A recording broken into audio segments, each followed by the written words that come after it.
Tous les soirs du lundi au vendredi, les téléspectateurs de France 5 ont le plaisir de retrouver Anne-Elisabeth Lemoine et son équipe dans l'émission C'est à vous. Un rendez-vous toujours égayé par la bonne humeur dynamique de l'animatrice, qui en a pris les rênes en 2017. Mais lorsqu'elle n'est pas dans les studios de l'émission à travailler sur les interviews ou à converser avec Pierre Lescure et Marion Reguiry autour de plats joliment mitonnés par un chef, que fait Anne-Elisabeth Lemoine? Plutôt discrète sur sa vie privée, celle que beaucoup surnomment Babette s'est livrée dans les colonnes du journal du dimanche sur son quotidien hors des plateaux.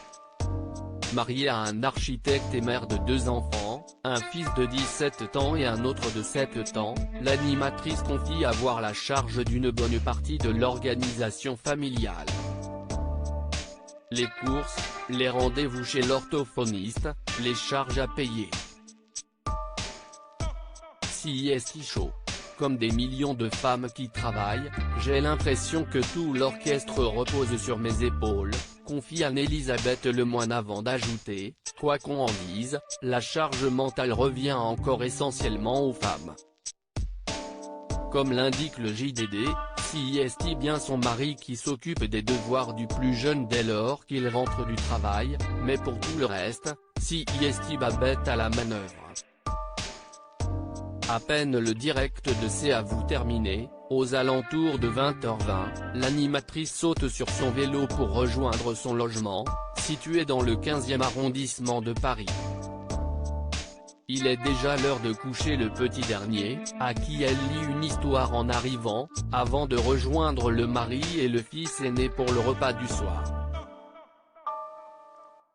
On ne dîne jamais avant 21h30, 22h. Confie Babette qui tient un planning des menus et des tâches ménagères de la semaine.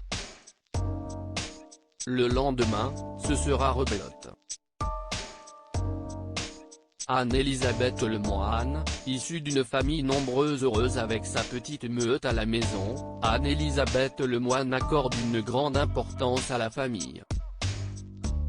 Issue d'une fratrie nombreuse, ils sont 2 frères et 5 sœurs, l'animatrice avoue ne pas avoir eu de réunion familiale depuis le premier confinement. Habituée, avant la crise sanitaire, à passer le dimanche avec tout ce beau petit monde dans le Val d'Oise, elle s'est résolue à appliquer la distanciation sociale pour le bien de tous.